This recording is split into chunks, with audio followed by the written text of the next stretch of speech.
आज की इस वीडियो में मैं आपके लिए सोल लैंड के लेटेस्ट एपिसोड को एक्सप्लेन करने वाला हूँ। आज की ये वाली एपिसोड तो और भी ज्यादा कमाल की है, इसीलिए अभी कभी वीडियो को लाइक कर दो। सोल लैंड के पिछले एपिसोड में हमने देखा था बहुत ही खतरनाक वाला वार हो गया है। यहाँ बेबी डोंग टियान एम्पायर के आर्मी को लीड कर रही है। उसी के साथ हम देखते हैं वो अपने डेविल पावर को यूज करके मरे हुए जनरल्स में से उसकी आत्मा को कंट्रोल करके ज़ोंबीज की आर्मी बना देती है। टांग शेंग के फादर उनसे लड़ने के लिए जाते हैं, पर ये लोग उन्हें ही एक चाल में फंसा देते हैं। और अब आगे ये एपिसोड स्टार्ट होती है, जहां हम देखते हैं इस खतरनाक भागादौड़ी के बीच में हम देखते हैं क्वीन रेंसियो और टांग शेंग भी वॉर में पार्ट लेने के लिए आ गए हैं। क्वीन रेंसियो कह रही है बेबी डोंग ह्यूमन पावर को डिवाइन पावर से रिप्लेस कर रही है, जिसकी वजह से अब स्पिरिट भी शांति से नहीं रह पा रहे हैं। हम देखते हैं इधर टांग शेंग भी वॉर में एंटर हो चुका है और इसको देखकर सभी लोगों के मन में थोड़ी सी शांति मिलती है। टांग शेंग कहता है क्वीन रेंसियो तुम लोग हमेशा ही बुराई का साथ दे रही हो, जो तुम लोग कर रही हो वो पूरी तरह से नियमों के खिलाफ है। तो फिर क्वीन रेंसियो भी कहती है अगर तुम्हें ऐसा लग रहा है तो इसके सिर्फ एक ही उपाय है, हमें इस चीज को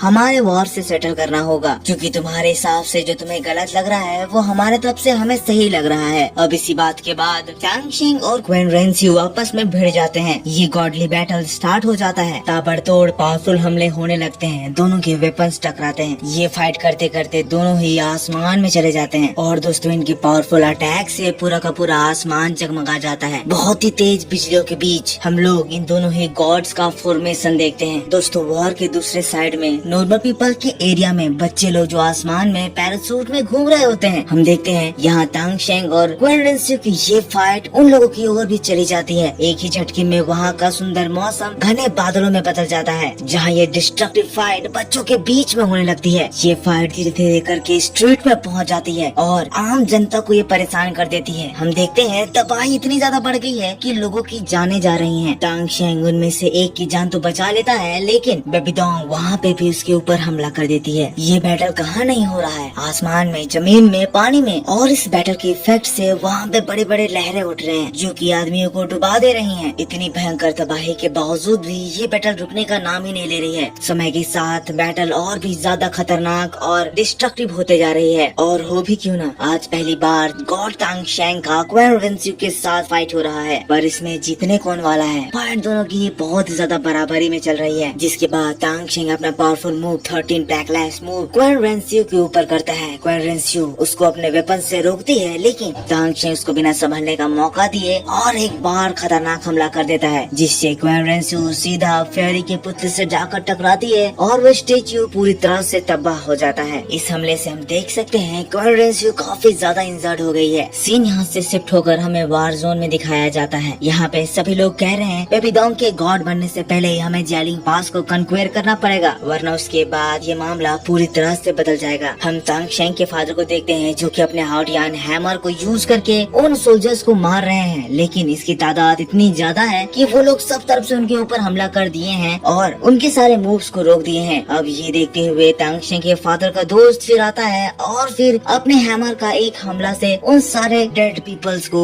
उनके आसपास से हटा देता है और अपने लाइटनिंग हैमर का इस्तेमाल करके उन डेड पीपल को पूरी तरह से इंसिनरेट कर देता है। बाकी इधर वॉर में सभी लोग बहुत ही बहादुरी से लड़ रहे हैं, जल्दी से जल्दी जेलिंग पास को कन्क्वेयर करने की कोशिश कर रहे हैं। बड़े बड़े ड्रैगन्स, बड़े बड़े बीस्ट आपस में टकरा रहे हैं और तब हम वहाँ पे मेडुसा पेट्रीफाई अटैक भी देखते हैं, जो कि इन अनडेड पीपल को एक ही झटके में पत्थर में बदल देती है। हाँ, इससे फिलहाल के लिए ये प्रॉब्लम टल गई कि ये ज़ॉम्बी पीपल उन लोगों के ऊपर हमला नहीं कर पा रहे हैं, पर अभी भी काफी जगह से वो अनडेड पीपल बाहर निकल रहे हैं। वॉरियर मेडुसा पेट्रीफाई टेक्निक से उन सभी लोगों को वहाँ पे पत्थर में बदल तो रहा है, पर इस पावर का यूज करने की वजह से उसकी बहुत ज्यादा एनर्जी जा रही है। यहाँ सभी लोग ही बहुत ज्यादा मेहनत कर रहे हैं। टांग शेंग का फादर कहते हैं तुम्हें अपने पावर को थोड़ा सा कंट्रोल करना चाहिए, वरना तुम सारी अपनी एनर्जी खो बैठोगे। पर वो कह रहा है हमें किसी भी तरह करके बेबी डोंग को गॉड बनने से रोकना होगा, और ये चीज तभी होगा जब मैं इन अनडेड पीपल को बाहर निकलने से रोकूं। अभी बेबी डोंग को रोकने का सिर्फ यही तरीका मुझे दिख रहा है। मास्टर सोल एम्पायर के लोग अपने इस प्लान को फेल होता हुआ देखकर परेशान हो गए हैं कि टियान एम्पायर इन लोगों को रोकने का तरीका निकाल ली है, पर हम देखते हैं बेबी डोंग की स्पिरिट्स अभी भी तबाही मचा रहे हैं। टांग शेंग के फादर सभी लोगों को वहाँ पे बुलाते हैं ताकि वो लोग मिलकर उस आदमी के ऊपर हमला करें, पर बेबी डोंग के ये स्पिरिट आर्मी बहुत ही ज्यादा स्ट्रॉन्ग है, जो कि इन पावरफुल पीपल्स को भी बहुत ही आसानी से रोक दे रहे हैं। और हम देखते हैं बेबी डोंग की इस फॉर्मेशन से बड़े बड़े बीस्ट, बड़े बड़े स्केलेटन निकल रहे हैं जो कि इन लोगों को मार रहे हैं। पर रोंग की ताकत से ये अपने दोस्तों को बचाती है। 9th स्पिरिट टेक्निक, जिसके बाद फोर्नेक्स निर्वाणा टेक्निक यूज करते हुए ये सभी लोग बेबीडोंग के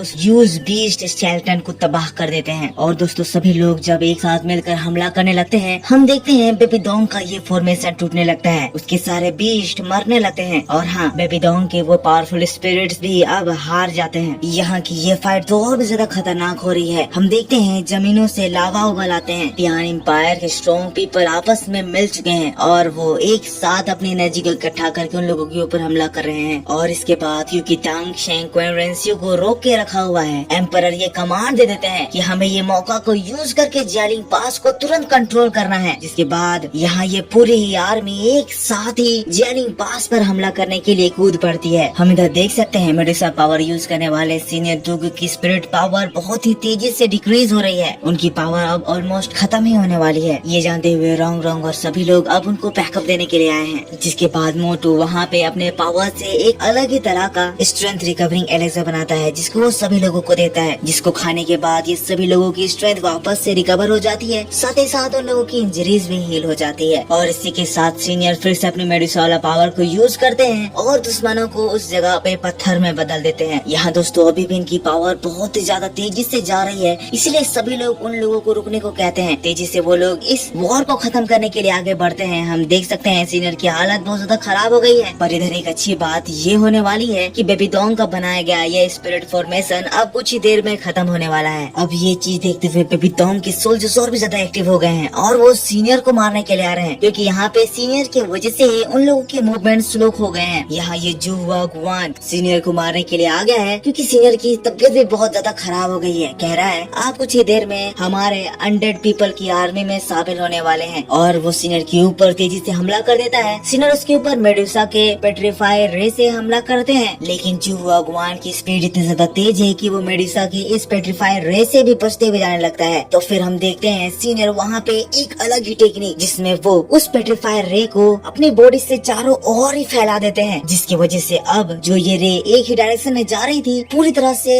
एक साथ होके चारों ओर फैलने लगती है, जिससे कि अब बेबीडोंग के वो सोल्जर्स एक ही झटके में पेट्रीफाई हो जाते हैं। दुश्मन के सारे बीस्ट पत्थर में बदल चुके हैं, जहाजें पत्थर में बदल चुकी है, वो सभी नीचे जमीन में गिरने लगते हैं। सीनियर ने अपने लास्ट मूव में सच में इन सभी लोगों को रोक दिया है और बेबीडोंग का ये स्पिरिट फॉर्मेशन पूरी तरह से रुक जाता है। पर दूसरी ओर हम देखते हैं टांग शेंग और क्वेन रेंसियो अभी भी खतरनाक वाली फाइट करे जा रहे हैं। टांग शेंग भी मेडुसा के इस ओल्ड स्पेयर को देखकर इम्प्रेस हो गया है। कह रहा है इसने सच में पूरे बैटल ग्राउंड को कवर कर दिया है। ओल्ड मैन की पावर सच में बहुत ज्यादा ग्रेट है। उन्होंने बहुत ही ज्यादा खतरनाक बैटल लड़ी। ये फाइट खत्म होने के बाद मैं उनके पास एक बार बात करने के लिए जरूर जाऊंगा। पर दोस्तों तभी हम अचानक से देखते हैं ओल्ड मैन के सिर पे जो मेडुसा का वो चार्म लगा हुआ था वो टूट जाता है और हम देखते हैं पोजन उनकी पूरी बॉडी में फैल जाती है और वहीं पे वो बेहोश हो जाते हैं। टांग शेंग उनके पास जाने की कोशिश करता है पर क्वेन रेंसियो उसको रोक देती है। यहाँ पे सभी लोग उनके पास दौड़ कर जाते हैं क्योंकि अब उनकी मौत होने वाली है। पर दोस्तों उनके पहुँचने से पहले ही सीनियर इस दुनिया को छोड़कर चले जाते हैं। वो एनर्जी डिप्लीशन की वजह से जल के राख हो जाते हैं। और दोस्तों इसी बात के साथ यहाँ ये एपिसोड खत्म हो जाता है।